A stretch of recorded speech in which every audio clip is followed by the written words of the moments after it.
G20 summit की शुरुआत हो गई आज से। उसके प्रधानमंत्री मोदी का जो तरह से देश की पहचान वाला जो नेतृत्व होता है उससे भारत की आज़ादी के बीते दिनों भारत इंडिया की चर्चा हुई, इसके अलग मायने एक तरह से देखे जा रहे हैं। देखिए, सवाल ये नहीं है कि उन्होंने भारत लिखा, क्योंकि ये तो संविधान हमारा कहता है इंडिया दैट इज भारत। जो इंडिया गठबंधन बना उसने लिखा जुड़ेगा भारत जीतेगा इंडिया। तो हम तो भारत और इंडिया दोनों ही मानते हैं, लेकिन मेरा सवाल ये है कि जो प्रधानमंत्री जी बात बात पे Khelo India, digital India, make in India, startup India, हर चीज में इंडिया कहते हैं और बार बार अपील करते हैं vote for India, vote for India. आप मुझे बताइए, वो प्रधानमंत्री अब कह रहे हैं कि साहब हम इंडिया का नाम बदल के भारत कर देंगे, इसलिए कि इंडिया के नाम से गठबंधन बन गया। कल को भारत के नाम पे गठबंधन बन जाएगा तो भारत का नाम बदल के वो लिख देंगे प्राइम मिनिस्टर ऑफ बीजेपी। फिर कोई गठबंधन बीजेपी के नाम से बन गया तो उसको बदल के वो कर देंगे कि प्राइम मिनिस्टर ऑफ कांग्रेस, कुछ भी कर देंगे। मतलब ये क्या है? ये कैसा मजाक है?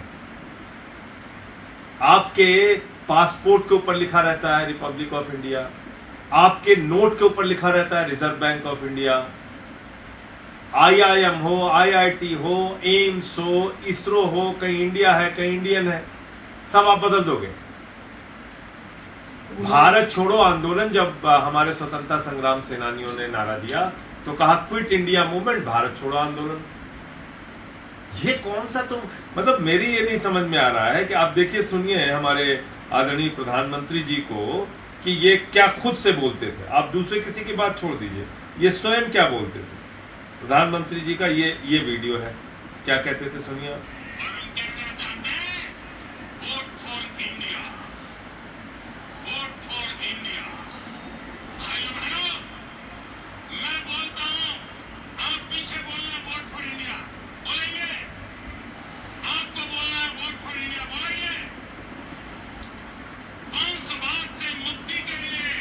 देखिए आप, vote for India, vote for India, ये तो प्रधानमंत्री जी खुद कहते थे। तो अब इसलिए कि इंडिया गठबंधन बन गया उससे इतना ज्यादा डरे हुए, और कल के परिणाम और हैरान करने वाले, इनको और डर पैदा इनके मन में हो जाएगा। कल चुनाव की मैं पूछने वाला था कि कल बाई इलेक्शन के परिणाम आए और 7 में से 4 सीटें जो इंडिया घटक दल हैं उन्होंने जीत हासिल की। देखिए, ये एक बड़ा संकेत इस बात का है कि दल बदलू लोगों को इस बार जनता जो है वो सबक सिखाने के लिए तैयार है। आप उत्तर प्रदेश का उदाहरण लेकर देखिए, वहां पर समाजवादी पार्टी को 1,24,000 वोट मिला और भारतीय जनता पार्टी एनडीए का गठबंधन जो था, जिसमें कि राजभर जी की पार्टी उनके सहयोग में थी, निषाद पार्टी उनके सहयोग में थी, अपना दल उनके सहयोग में थी, महान दल उनके सहयोग में थी, ये सारी पार्टियां मिलकर प्रचार कर रही थी। उत्तर प्रदेश के मंत्री गांव-गांव में लगे हुए थे प्रचार में। डबल इंजन की सरकार है मोदी और योगी की, बावजूद इसके 43,000 मतों से हारे हुए। ये बहुत बड़ा संकेत है लोकसभा चुनाव के लिए, और ये इस बात का भी संकेत है कि अडानी वाले हारेंगे और इंडिया वाले जीतेंगे।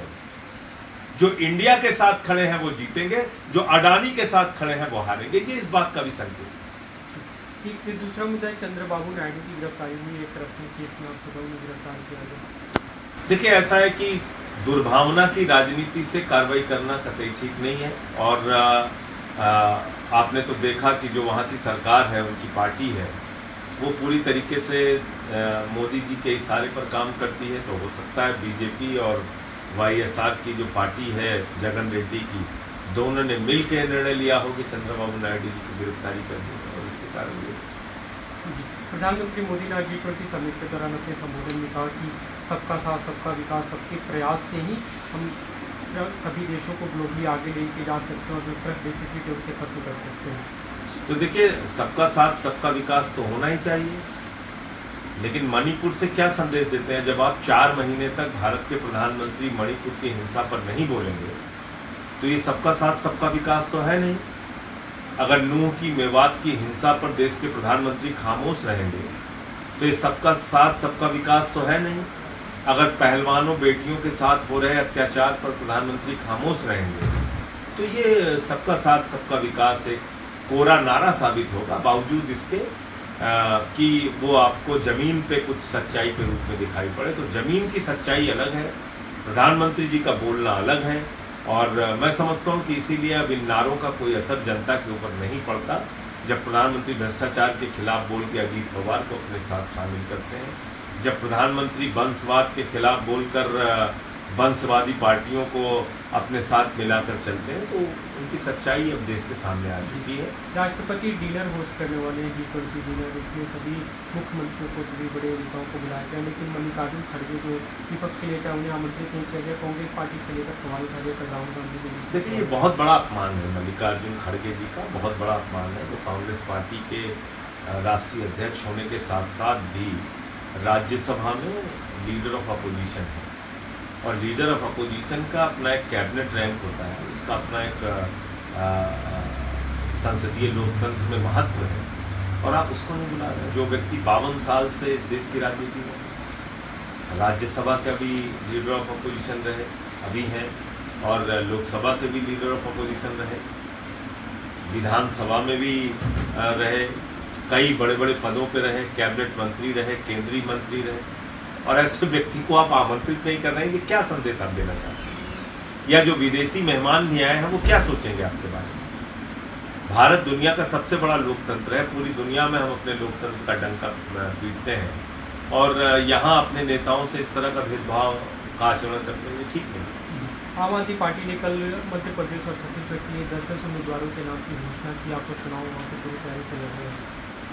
हाँ, निश्चित रूप से पिछले दिनों हमारे दिल्ली के मुख्यमंत्री और पार्टी के राष्ट्रीय अध्यक्ष केजरीवाल जी भी दोनों राज्यों में प्रचार के लिए गए थे, और राजस्थान में भी प्रचार के लिए गए थे, और अभी इसकी शुरुआत हुई है। 10-10 सीटों पे हमने उम्मीदवार की घोषणा की है, और आगे जैसे जैसे नाम फाइनल होते जाएंगे अनाउंस होंगे। अकेले आम आदमी पार्टी चुनाव लड़ेगी सभी राज्यों में?